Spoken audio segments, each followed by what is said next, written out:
Hi friends, ఈరోజు Ekadashi. So నేను టెంపుల్కి వచ్చా.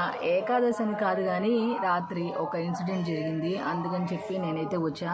నిజంగా దేవుడితో ఆటలు ఆడటం అంటే మామూలు డేంజర్ కాదు. మనం ఏదో అనుకుంటాం కానీ, అంటే నాకు జరిగిన ఎక్స్పీరియన్స్ చెప్తున్నా.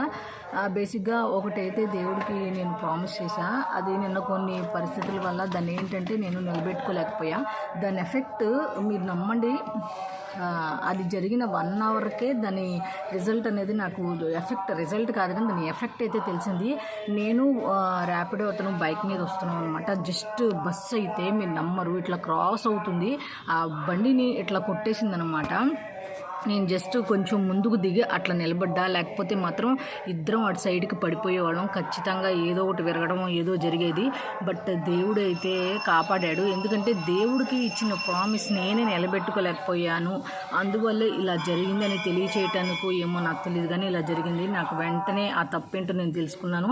మళ్ళీ ఆ తప్పు అనేది రిపీట్ చేయకూడదు అనేది అయితే నాకు అర్థమైంది. సో దేవుడితో మాత్రం ఆటలు ఆడకూడదు అని అయితే తెలుసుకున్నా.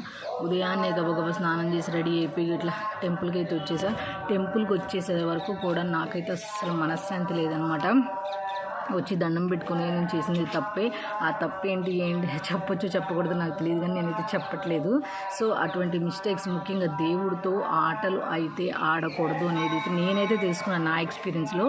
సో ఇది నిజమే కదా, ఆ దేవుడికి ఇచ్చిన మాట నిలబెట్టుకోకపోవడం వల్ల కూడా కొన్ని అనర్థాలు జరుగుతాయా? నిజంగా మీ లైఫ్లో ఏమైనా జరిగాయా? మీ అభిప్రాయం కామెంట్ రూపంలో తెలియజేయండి.